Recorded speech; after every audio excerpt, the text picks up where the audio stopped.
This week's episode is brought to you by Julva. Julva is a product I use all the time. It is a wonderful, safe cream created by my friend, gynecologist, Dr. Anna Kabeka. It is formulated specifically for a healthy vulva. This is for your delicate feminine parts. It is a wonderful, non-toxic, healing cream that soothes, repairs, and rejuvenates the feminine you. Dr. Anna is a dear friend. I tested out this product several years ago, and I've been using it ever since. I told her she should call it the Female Viagra. It's helpful for dryness. It's helpful for delicate, sensitive skin. Women have been using it who have urinary incontinence, painful intercourse due to vaginal dryness, and difficulty with arousal or orgasm. Julva cream is one of my absolute favorite products. You can get it with a 60-day money-back guarantee by going to herrulesradio.com/shop. Try Julva.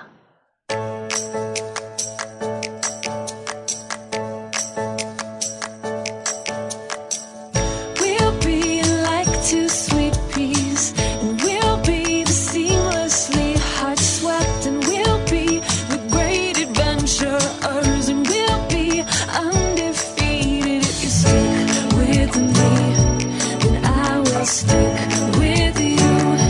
If you can stick by me, then I can stick by you all the way through.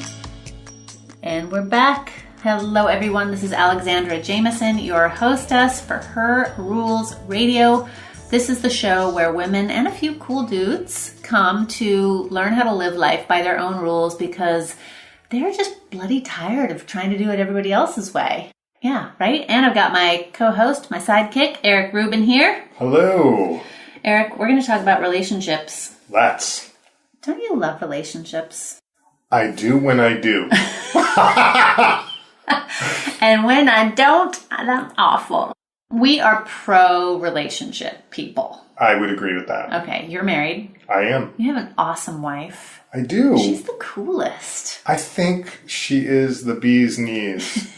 First of all, everybody says, Eric, you're so funny. I'm like, my wife is way funnier than me. Just not in public. Oh, really? She's super funny. Not in the way I'm funny. Yeah. But she just knows how to make me laugh. Yeah. She's also really sexy. Awesome. And she's super smart. Mm-hmm. But the biggest thing, and I'm gonna cry, she has the biggest heart. She is just a love machine, and I don't mean just in our relationship, but her passion for people and children and the world. She is all heart. She is a light in the world. She's God awesome. bless her. Holly, we love you. We're talking about you. And I'm married. I'm married to a guy named Bob. I love Bob. I got a totally bromance with Bob right now. We go to lunch like every other week. I know, it's so cute. I love it. My friend and my husband. It's great. And what I really... Now, you and I met 10 years ago when we were both in, let's say, not happy places with relationship. That's accurate. Yeah. I was just separated on my way to divorce. I was still married, but couldn't understand why I was so miserable. You were miserable. It's okay. I was so unhappy. I was like, I had a neon sign above my head saying, please, let's not talk about how miserable I am. Oh, man. Yeah, I was miserable too. You were honest about it, though. Well, I have a very, very low threshold for pain. I thought I did, too. Yeah. Apparently I was wrong. Well, I covered up my pain with ice cream. Well, I didn't think I would ever get married again. Oh, me either. I was really like, nope, I'm good. There's no reason. I just, so people know, I got married in my 50s with Holly, which is sort of like, we don't have kids. There was really no legal reason to get married, but it just was so obvious in me that I needed to marry this woman. Isn't that funny? That's so Bob and I were we were not going to get married. I had this energetic shield around me that said, do not ask me to marry you. He wanted to ask, like, in the first month. And I was like, don't do it. That's so I'm sweet. not doing this again. But we're going to live together. I'm in it. That's where I was. Right? And so we started going down this path of, okay, if we're really in this long term, how do we protect each other legally? What are our rights if we're not married? So we actually pursued getting some legal agreements made together. Right. Here's what happened. Well, a couple things happened, but one of the main thing was, I was like, wait, it's going to cost us $10,000 just to get this paperwork done so that we can be legally protected as non-married couple. Let's just get married. That's like free. By the way, I wasn't the attorney on that. No, you just were so not. we're clear. Okay. $10,000 feels like a lot of money, but No, maybe let's take that was- $10,000 and have a dinner party for all of our friends instead. So much more fun. It was so much more fun. I'm not advocating people not protect themselves, No. but you know, Yes. I get that because we had a brunch for people. We had brunch too. Ours was actually a brunch. Oh, Oh my gosh. we're the coolest. Oh, so no wonder we're friends. So, okay, I've been really terrible at relationships in the past. I'm going to say my marriage is awesome. I'm very, very happy. And it's the best relationship I've ever had. I am in the same place with my marriage. I think we talked another time, you and I, about listening. And I think that it's so much about listening for us and by listening, I mean putting aside my response or my judgment, but literally just letting the words come into me and really seeing it from the other person's point of view has been incredibly valuable. But I think also I made a decision. Decisions, I'm not sure that's the right word, but I just know that my relationship is more important to me than being right or pushing for something. So unless, like, what hill am I willing to sacrifice my relationship on? Right? None. Exactly. The answer is none. There is, like, so Holly will say, let's do this thing. And hopefully I'll be like, okay. Yeah. I have been in the place where, like, I don't want to go to the movies tonight. And so it may take a little more pushing me. Yeah. But sometimes it could be a reflection of her not wanting to do it either. Just I can substitute for her not willingness. Interesting. You know? Do you listen to Alan Alda's podcast, by the way?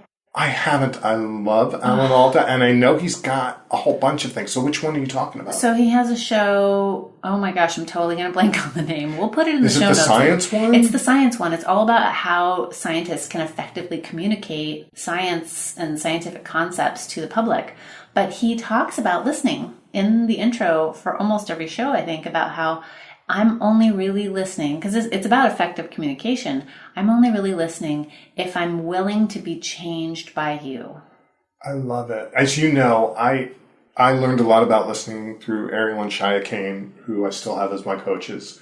But I think that it's the greatest thing you can do in a relationship. And I love what he's saying. In essence, being willing to be changed is giving up your position. Yeah. Or being willing to give up your position. Yeah, yeah. Right? Because you could always hang on to your position after and go, you know what, I listened, I was willing to be changed, but I'm not gonna. And I love Alan Alda. He was my first crush because our family used to watch MASH all the time. And I didn't know I had a crush on him, but now I realize, I had a crush on Alan Alda. See, I wanted to be him because all the cool girls had a crush on him. Right. He was good looking enough. Yeah. He had a lot of shtick, as we would say, so funny as Hawkeye, right? And so smart. And then I saw him as an actor in other things, like The Seduction of Joe Tynan, which, like, nobody talks about that movie anymore. Never even heard about it. Meryl Streep.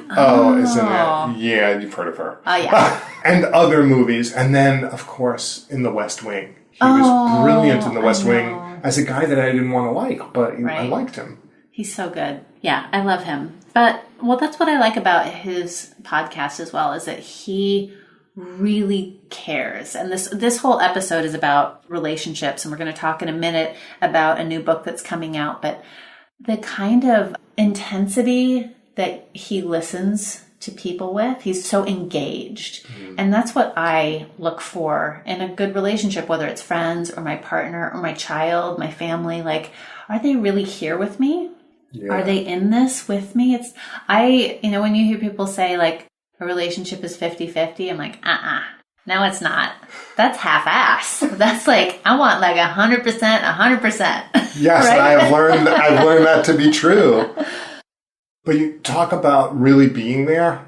Just as a side note, I've been trying to, when I get home, putting my cell phone in another room. Yeah. So I don't even think to look at it. Yeah. It's amazing the addiction that we have to go away from where we are.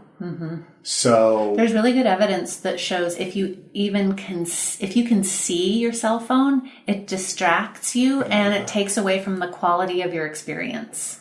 wow. So we have the same rule in our house. Like the phones have to be away, especially during meal times. I'm the mean mommy. I have very strict screen rules in our house. Well, what are they? I want to know. Well, mean mommy can be sexy, by the way. very different from sexy secretary. That's not a person. Maybe it is now. No, my kid gets 1 hour of screen time on the each weekend day. Wow, that is not a lot. I know. And then In my judgment, but I don't need to. Maybe that's just perfect. Well, it is just perfect. Well, then we watch something together as a family. So we'll watch a movie in the evening together. No screens out. You can't be on your phone. Anyone. We're watching something together. We're not live tweeting it to our friends. No. Yeah. And then he's not allowed. He's on Instagram, but it's private and it's only for friends in school and family. So we will not be giving out his... No. And now. Good idea. Well, so do you have any rules in your relationship with Holly? I'm not allowed to sleep with anybody else. Good. Oh, basic rule. And nor is she. But it's very funny that really doesn't come up. It was sort of said half jokingly early on, and it was, kidding on the square, as the saying is, meaning we're kidding, but we're not kidding. Other than that, I feel like there's no rules like that I can think of that's a rule, but I feel like I always do my best to consider her and her feelings. So if a friend calls and says, let's do something, I'll be like, let me just check. I sometimes forget. If I don't write it down, it's not in my calendar, and Holly may be like, oh, we were supposed to do this thing tonight. So I want to make sure I don't break that agreement with her. And I think just making sure that it's not a rule, but that we have time together to talk each day, to connect, to keep our house relatively clean, things like that. Yeah. So what are your feelings about self-care in a relationship with another person? Because this book that I'm about to talk about with Nancy Levin, called The New Relationship Blueprint, really talks a lot about how putting your needs as an important part of a relationship is actually a really important part of making the relationship strong. It's really a call for self-care in relationship. Well, I think that there were two immediate thoughts I had. One was that metaphor of when you're on a plane, they teach you if the oxygen masks come down, you put the one on yourself first before you put it on the other person. So you really, you need to take care of yourself first in an emergency situation. What was my other? Oh, there's that old saying, you can't love anybody until you love yourself. And I know it sounds treacly and, but the reality is it's just freaking true.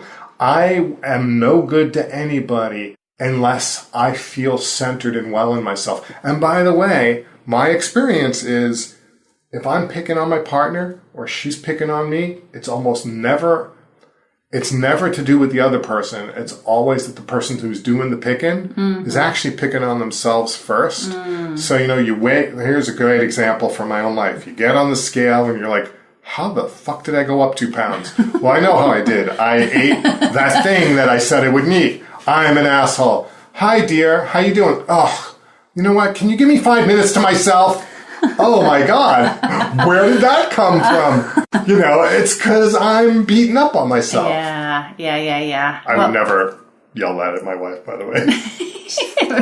if you know what's good for you. Yeah, I enjoy being intimate too much. Let's put it that way. Well, today's interview is with Nancy Levin, and she's the author of The New Relationship Blueprint. She's also the author of Worthy. She was on the show a year or so ago with her book Worthy, which is all about self-worth and financial well-being. It's not about a basketball player. It's not. It's not that. I don't even know what you're talking about right now. I need to warn you and the listeners, not everything will be funny, apparently. Take note. Not funny. Basketball. Alex has no idea what you're talking about. That's fine. So Nancy Levin, who wrote this book, she is a master coach. She's a wonderful, wonderful writer. And she really has been through the ringer in her own life with relationships. But she has come to these kind of 10-step frameworks that she wants to share about how to create a new way of being in a relationship for people who are more independently minded, but they want to take care of themselves so they can really be there to take care of the other person. Can I just add that I always love it when somebody's actually had the life experience rather than I'm an expert on this thing and I'm going to tell you, but you have no idea what they've been through. I know for you, you have lived the things that end up in your books. Very just actual life experience, which I feel gives you or the writer a compassion for the person who's going through that because you've been there. Well, I know that there are quite a few authors out there who, they churn out the books. They write a lot of books, one a year. Deepak Chopra, I do not know how you do it, but you seem to come out with a new book every 6 months. I'm like, I don't know how people do it. It takes me years to really digest a topic, and it's a labor of love and blood and sweat and tears to really write a book. So I'm excited to have Nancy back on the show talking about the new relationship blueprint.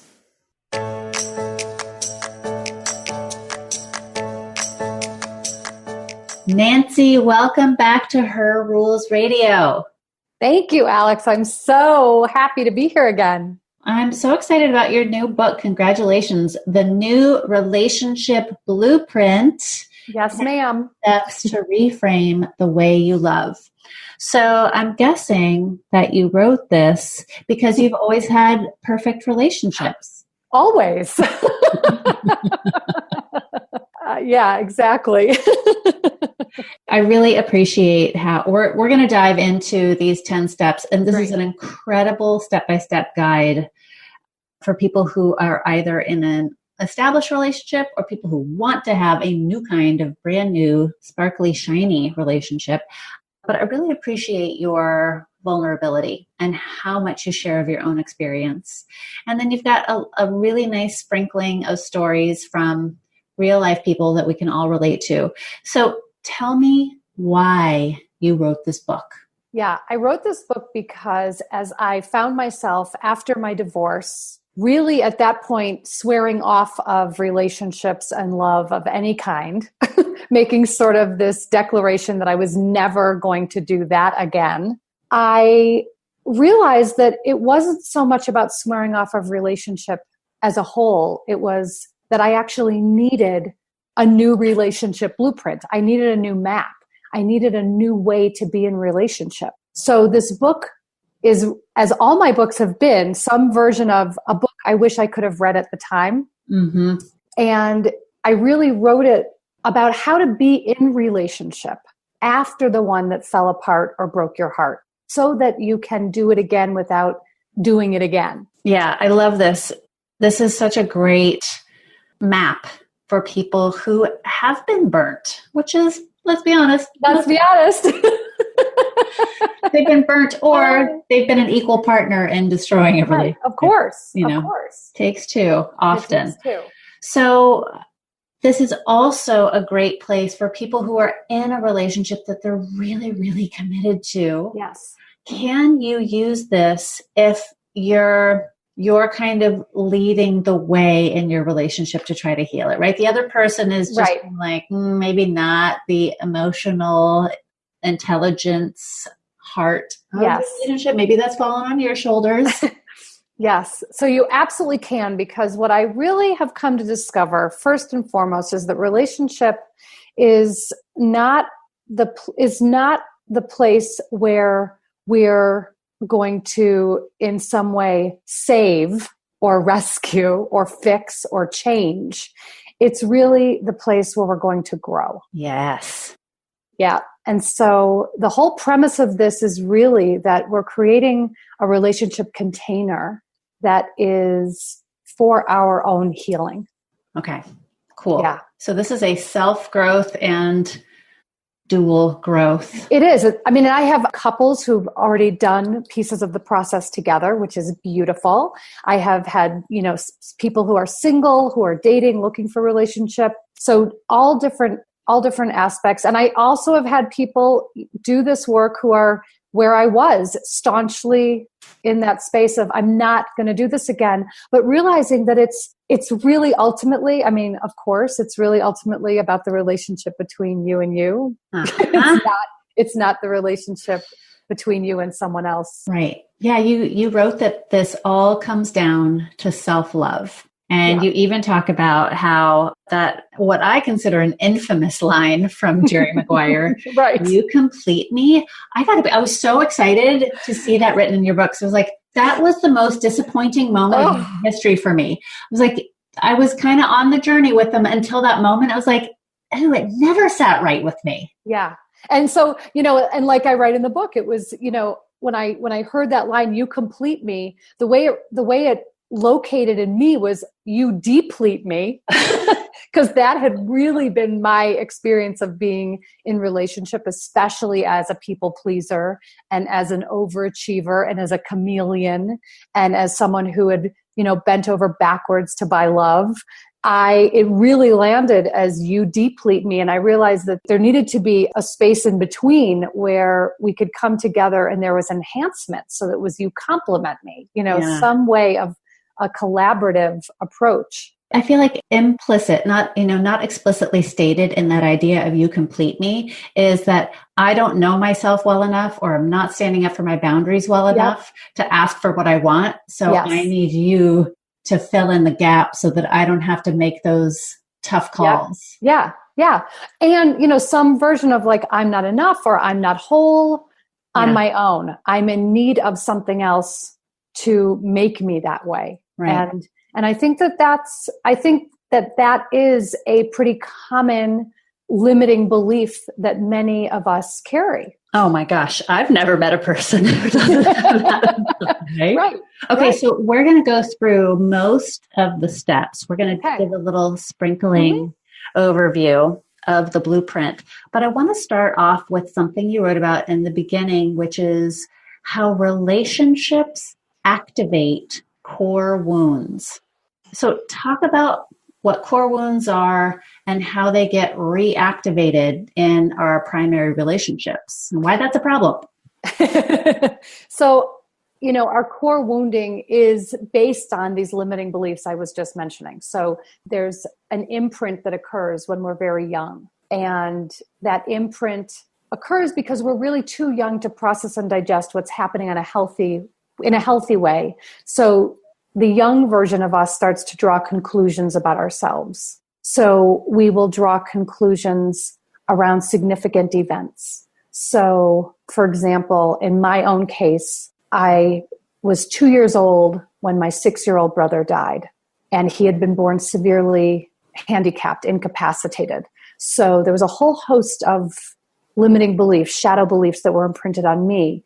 At first, being born into this family that was already dealing with him, and then him dying. So, of course, this isn't what I knew at 2 years old. It's from the work I've done as like... Yeah, I mean, you can't, most of us don't even remember. Right, of course not. It's like, big grown-up Nancy has been able to put the dots together around realizing, that the imprints were, there must be something wrong with me, because what I've learned as an adult is my mother didn't attach to me right away. She was looking for there to be something wrong with me. Am I going to be like my brother? Or am I going to be okay? So there was an imprint of there must be something wrong with me if I'm under this much scrutiny.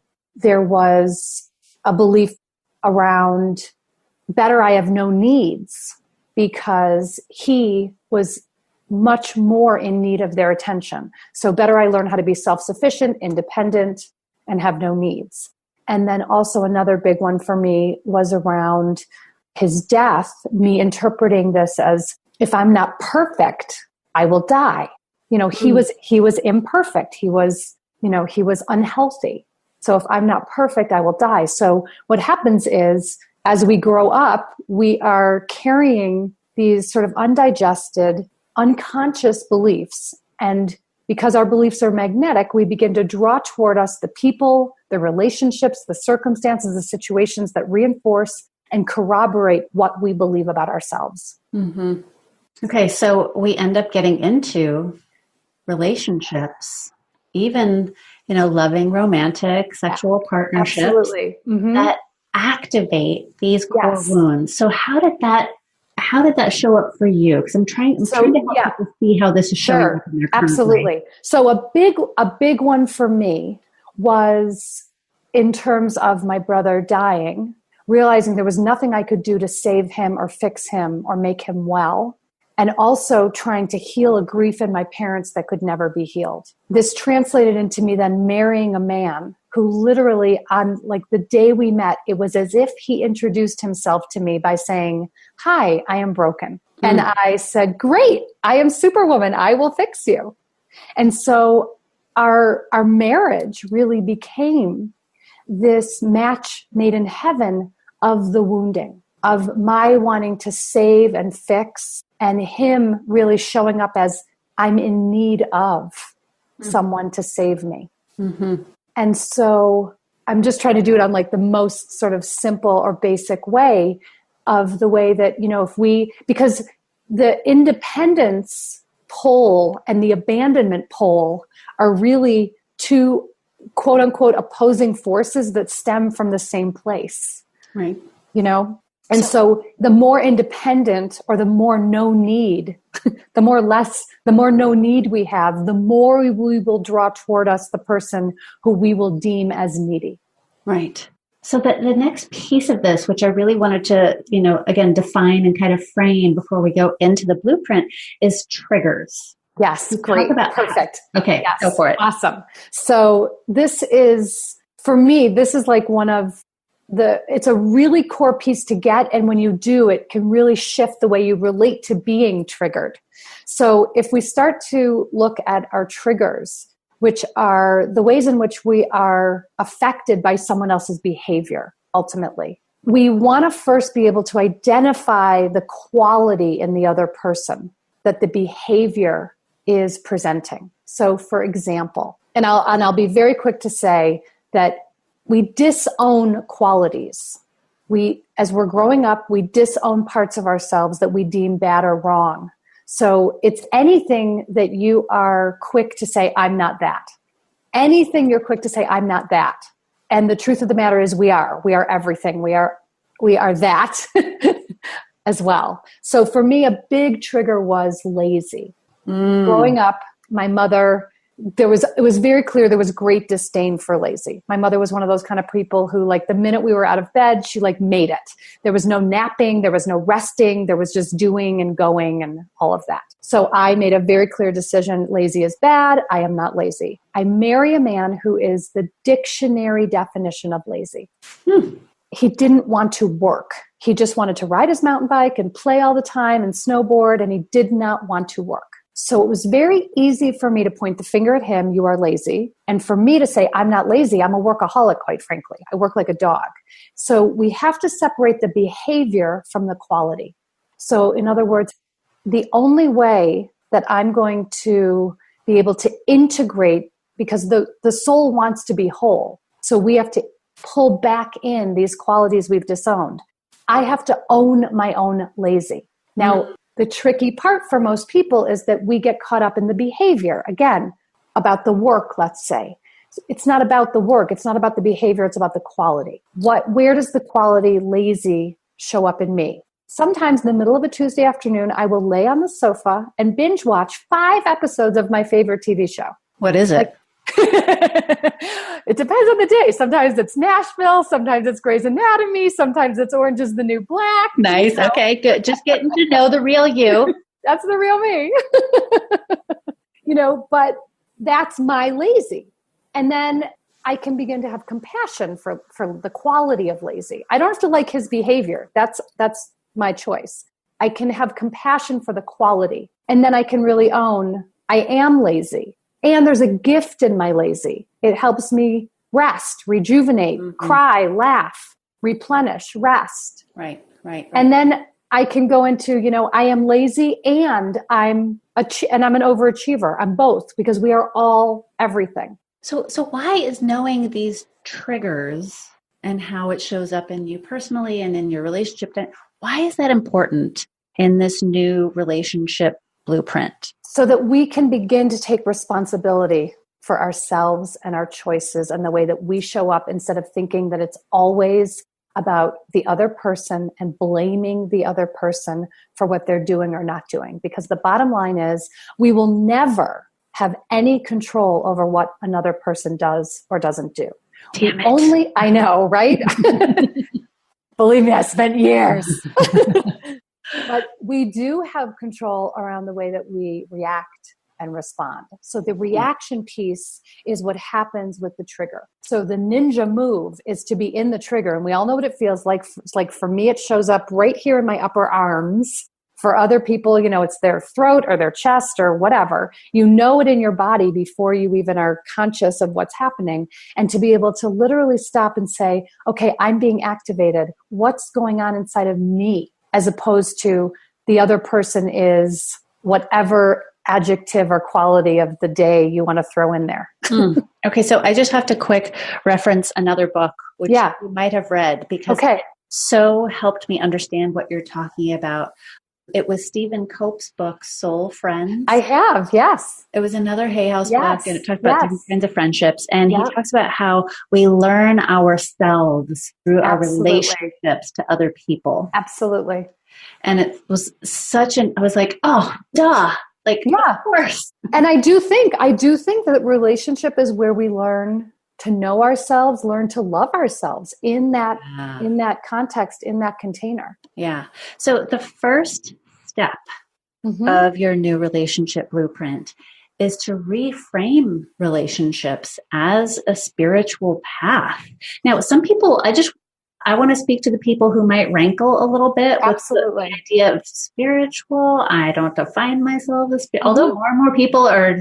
More people do, but more people do. Believe me, I'm with you. I get it. Okay. So tell us about that. So it's really simply about being able to look at it in this evolutionary way, as that the relationship itself is the catalyst for learning, for growing, for, some people would use the term awakening, whatever is the term around really allowing yourself to come into the fullness of who you are in this life, that being in relationship provides a certain context for learning that doesn't exist in another way. Yeah. And this is some of the most important work that we can do in our lives, in my opinion. It sets us up to be more satisfied and more successful in all other areas of our life. Yep, I agree. And I do think it's about bringing the attention back to self, but there's something that happens when we rub up against another person, literally or figuratively, that doesn't happen when we're sort of sitting alone in our ivory tower. Yeah. Yeah, and to reframe that in kind of a more fun, hopeful way as well. I don't want this to seem like, like drudgery. I talk a lot about play. Yes. And how important play is as an attitude and as a value. And when we look at what makes a truly healthy being, creature, mammal, is animals who play.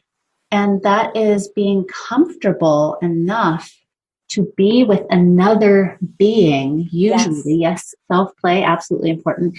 But to open up and feel safe to improvise. Yes. I'm really glad you brought this piece up because this has actually been an important part of my own history. Growing up, I really thought that like play, fun, happiness was for other people. Frivolous, exactly. Frivolous. And so that very easily linked to lazy, like lazy people play, you know, and it has really been like, there's no irony for me in the fact that one of the qualities that both my ex-husband and my current boyfriend share is a complete love of play, complete love of recreation, of fun, of leisure, of all of that stuff that I spent so much of my life pushing away. So it has been a big learning for me to integrate how important play is, and it is. Awesome. Okay, so the next step is to identify your relationship beliefs. And oh my gosh, I could talk about this for hours. I'm still learning them. I know. I've been in this work for like 17, 18 years professionally. Yeah. Self-help and healthy living, etc. But to identifying what you believe about relationships. This goes into gender roles. This goes into, male-female dynamics. It goes into selflessness. Yes. Okay, so talk about that a little bit. So, the big thing here, I think, is just starting to understand, what is the imprint around relationship itself. So we talked about some other beliefs, but what are the beliefs we have around relationship? Like, being in relationship hurts, I can't get my needs met in a relationship, whatever they might be, whatever we saw growing up, being in relationship is violent. In relationship, I have to be quiet or I have to be invisible. Oh yeah. I have to in order hide for it how to I work. really Right. I have to hide.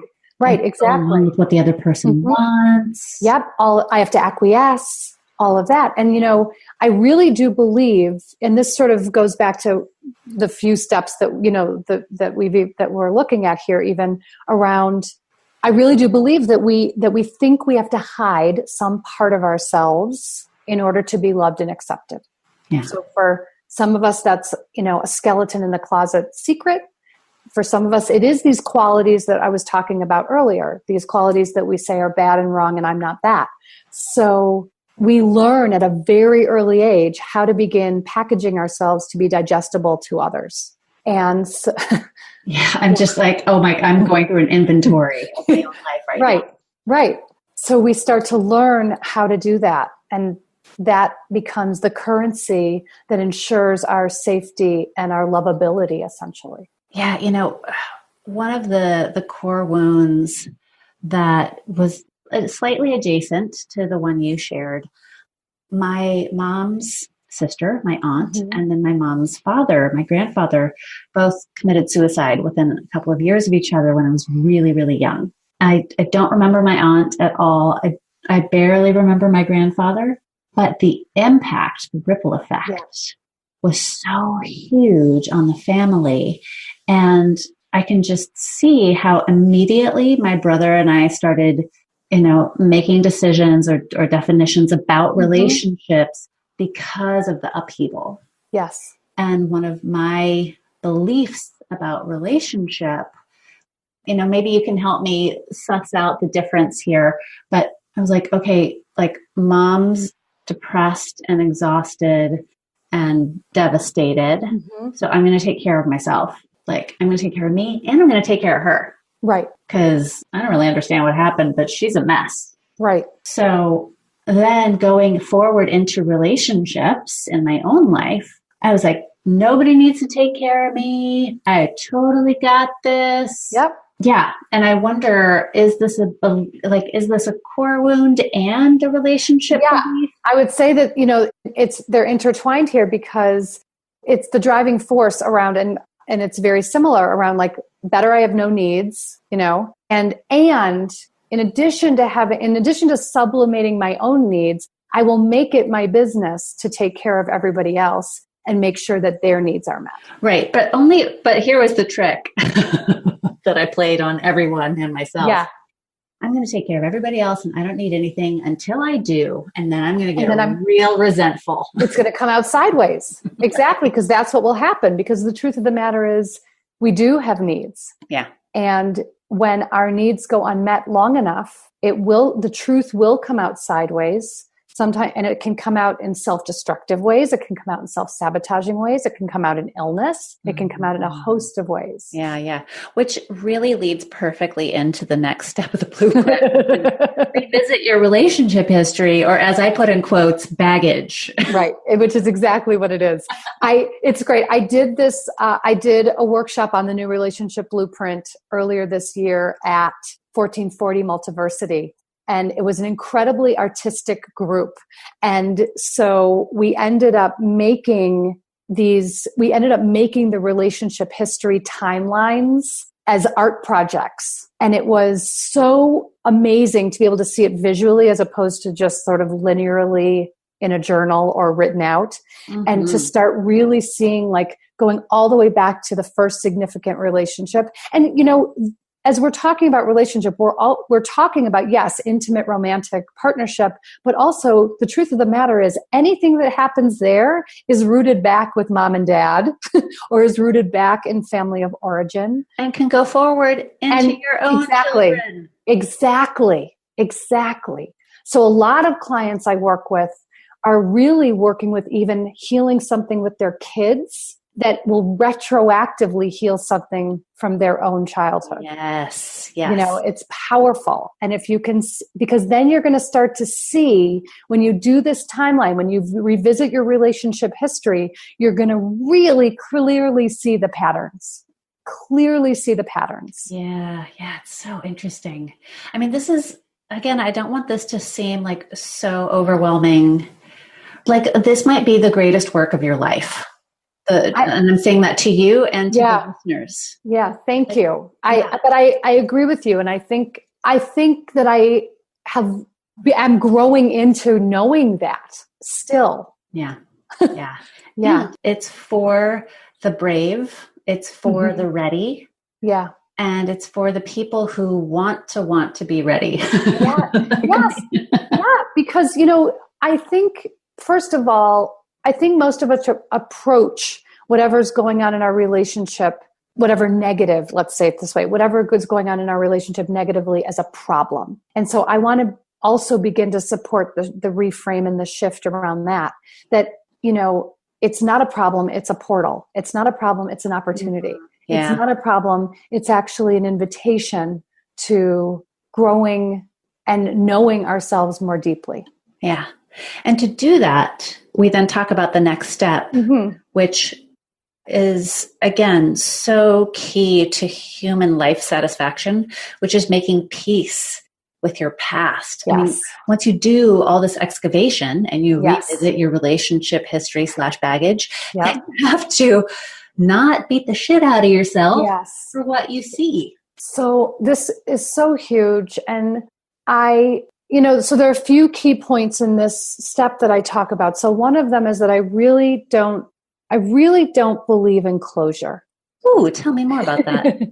That I really think it's more about a practice of finding peace, because in my own experience, closure hasn't happened. Closure hasn't come. There will always be a sucker punch coming out of the blue. How do you define closure? Because I'm like, oh yeah, that's interesting. I've never really thought about the difference between closure and peace. People say, let's have a conversation because I really need closure on this. To me, so for me, closure is something that feels final or finite. Yeah. Or let's wrap this up let's wrap this up with a bow. Never to be dealt with again. Yeah, that's not real. That's not a thing. So when people even talk about like relationship closure and all that, and I've found this with people who, whether the other person is dead or alive, like just because you're dead doesn't mean someone else is dead doesn't mean there's closure either. So to me, it's more about finding peace, the practice of finding peace and the patience with the practice. So, I am now 8 years divorced. Does that mean that I feel closure? No,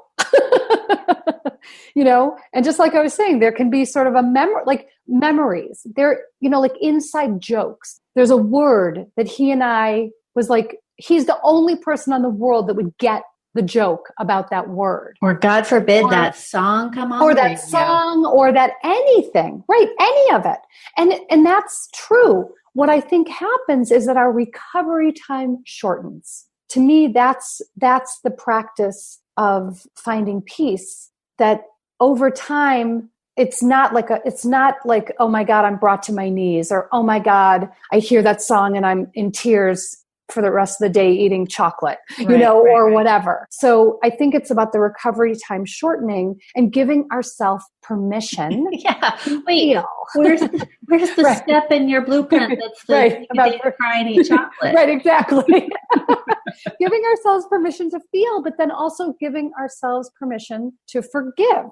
And I know forgiveness is a big word and a big concept in this space. And the few things I'll say about it are simply that forgiveness is not about condoning someone else's behavior, not letting them off the hook, not in any way taking away their responsibility.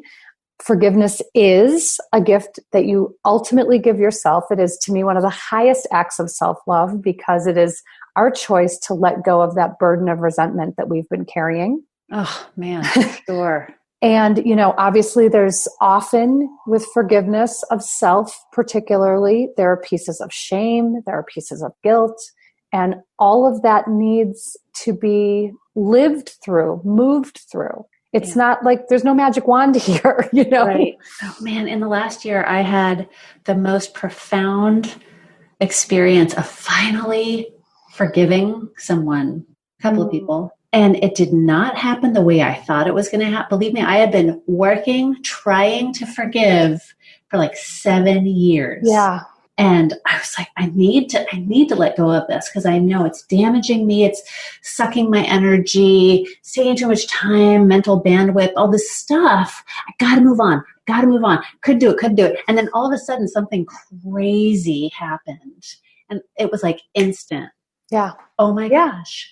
I completely forgive. It wasn't about condoning, but it was such a relief. Yes. And it was giving up the desire to punish them. I'm so glad you just said that. So Carolyn Mace, one of my great teachers, love her. Okay.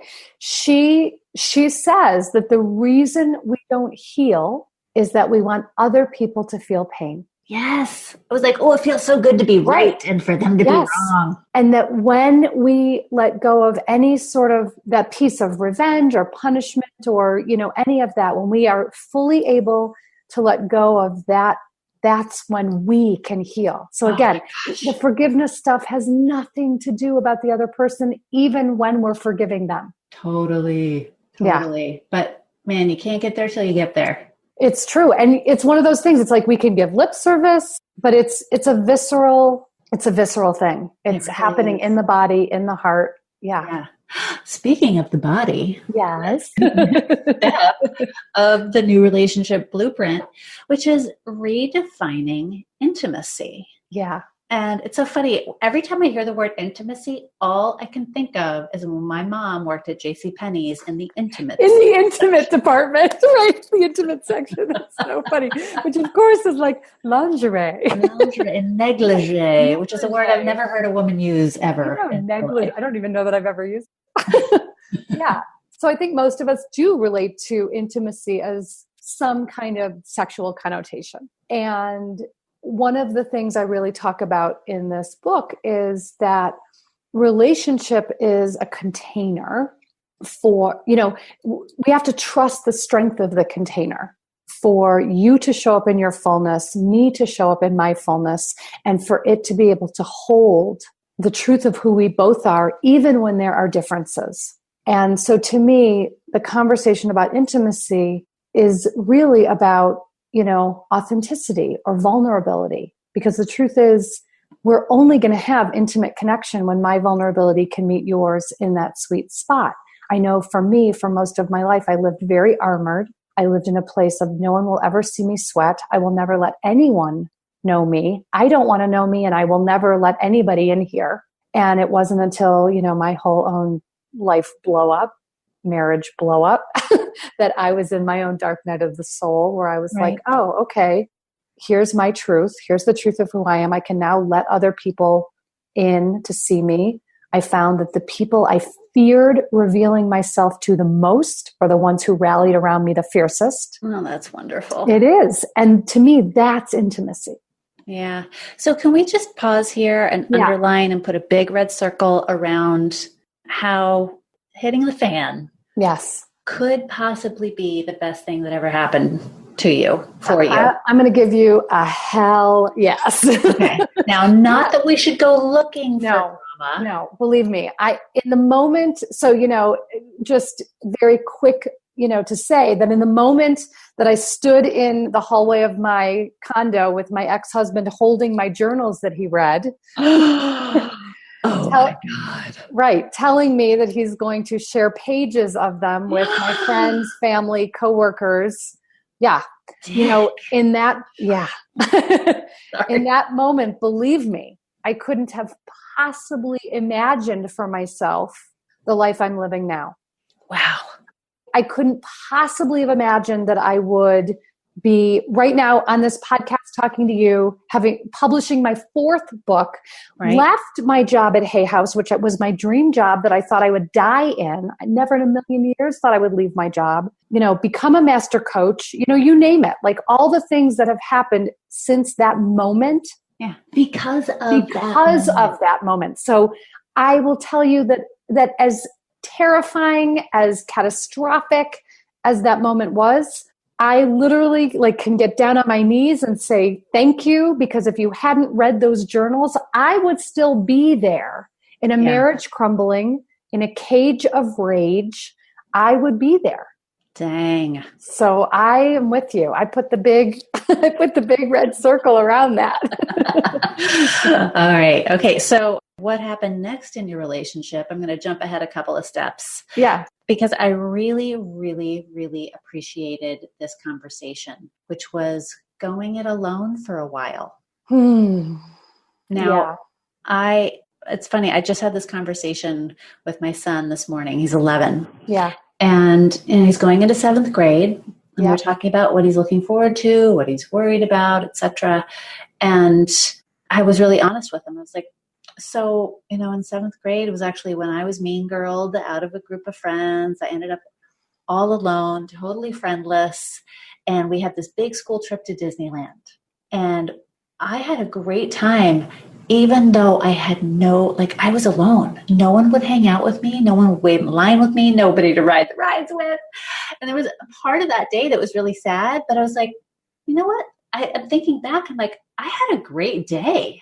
I was alone. Yeah. Having the time of my life. Yeah. And I'm really grateful for that, again, terrible thing that happened. I learned something really important at a young age, that I could be alone and still have a great time. So tell us about why going it alone is important in this relationship blueprint. So I think that, so first, what I'll say first is that another piece of the premise of the book is this idea that we can be deeply in love without losing ourselves. Nice.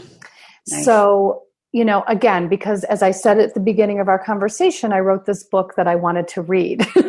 So there wasn't really a book talking to, a quote unquote middle-aged woman, divorced, whatever. And so the truth is we're at a different age and stage of our life than we are when we're sort of beginning our relationship scene, and I knew I wasn't looking. I mean, I never have been looking to have kids, but I knew I wasn't looking to have kids, as many women are when they're younger.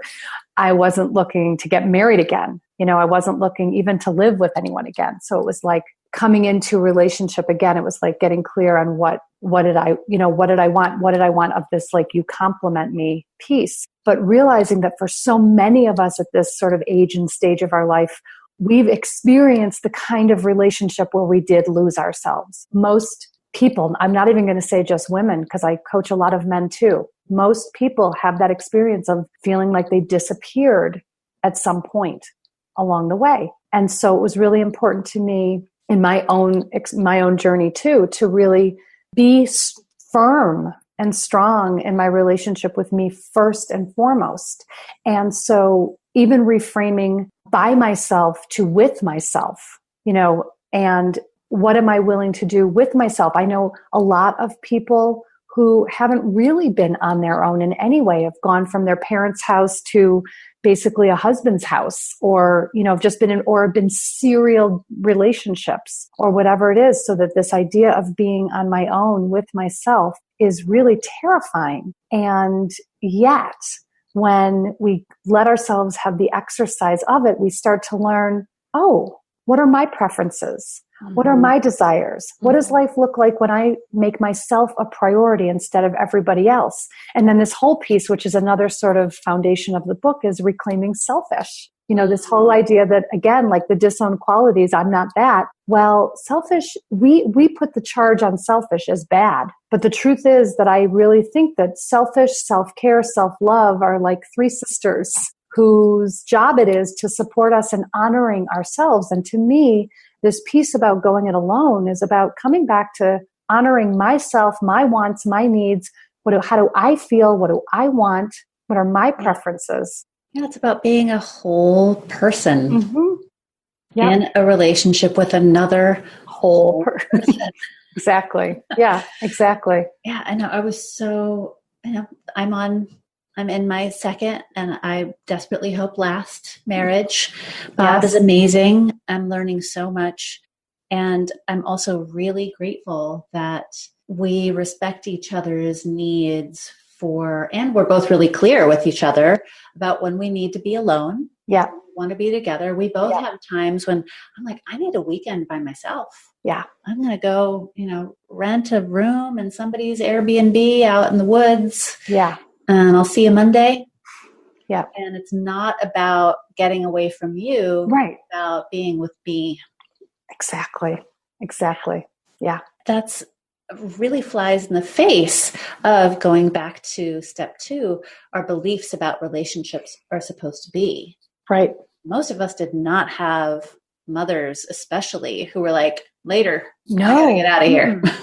No, we modeled ourselves for sure after that. And then even, I think that to me, as like in this particular step and further, realizing the beliefs around our relationships, like a relationship only works if the people live together, or the relationship only works if people are married, or the relationship only works if, something like that, where we've got this idea of this is how it needs to be. Oh my gosh. I have a friend who, when she and her husband got married, or before they got married, she was like, I need my own bedroom. And he was like, great, me too. They started their marriage with separate bedrooms and they just visit. Yeah. I love it. I do. I love the whole idea of that. She's like, I can't live in his room. He's like this mechanical engineer. He basically has a mattress on the floor and there's nothing else in the room. I've got like 50,000 pillows and flowers.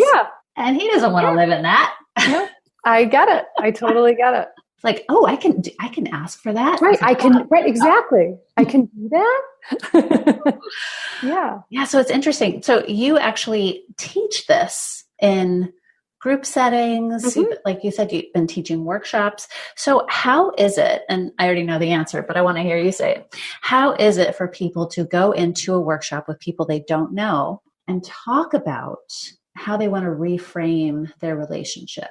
I'm constantly in awe of what occurs in my group coaching programs, because I do it that way too. I have online group coaching, and then I do live in-person workshops. And when people come together, the resonance is profound. And then everyone starts to realize, wow, this isn't just me, or I'm not alone. And we find ourselves in each other's stories. The content of what happened with me and what happened with you may not be the same, but the resonance, the connectivity is profound. And I think that as we give voice to our truth, as we share our own stories, as we test drive new behaviors, I always say that my coaching groups and workshops are like learning laboratories to test drive new ways of being, new behaviors, we do start to give each other permission also to stand in truth. Yeah. And to get great ideas, like having great ideas. Like having separate, exactly. So cool, Nancy. So this book, The New Relationship Blueprint, this baby is out. It is brand new. Now it's September 2018. She's birthing into the world. Yay. Where's the best place for people to find out about you and also to get the book? Best place is my website, nancylevin.com. Cool. Yeah. Very cool. So I like to have a little follow-up question sometimes with my guests. Okay. And this is Her Rules Radio, where kick-ass ladies and a few cool dudes too go to get inspiration and information so they can live life by their own rules. And I mean, your whole book is full of new rules. But I wonder if there is a rule that you would either get rid of, right? Like old relationship beliefs, those are kind of like rules. Or if there's a rule that you have in your own life for yourself that you love and you wish, oh man, maybe I should share this way of being with other people. Oh, I love this question. Two things that come to me. So one is first this piece around like a rule even around reclaiming selfish and really making yourself a priority so that you get everything that you need set up for yourself in the way that you want it each day. So for example, my rule is my morning is mine. I do not take calls often even before 10 o'clock. And I'm up at 5:30. Nice. But that means I can meditate. It means I can write in my journal. I can go for a hike. I can have coffee. I can be with myself. I go to sleep with my phone in airplane mode. So I wake up and I don't turn the Wi-Fi on back in the morning until I'm ready to deal with the world. So Beautiful. that to me, like that's a deal breaker. That's that's a rule that I live by for sure. Awesome. I love it. Yeah. Nancy, your new book, The New Relationship Blueprint, 10 Steps to Reframe the Way You Love. So excellent. Congratulations. Thank you. Thank you, Alex. Yeah. I love our conversation. Thank you. Me too. Thanks for being here.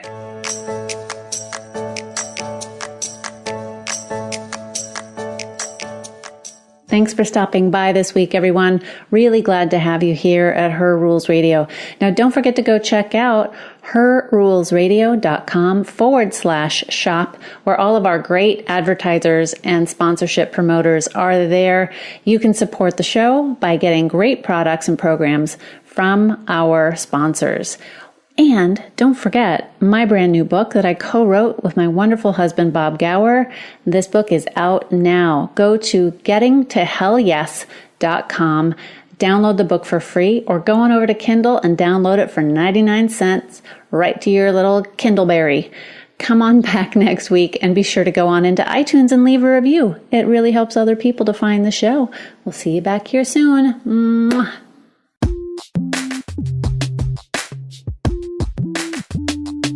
So excited that you're going to be back here with me for this brand new season of Her Rules Radio. Now, I wanted to make sure that you knew about two very cool things happening. First, my husband Bob Gower and I wrote a new book called Getting to Hell Yes, which is a conversation that will change your life. It's something that we use in our businesses and in our family all the time. So you can get it for free at gettingtohellyes.com, or you can download it for 99 cents in the Kindle store on Amazon.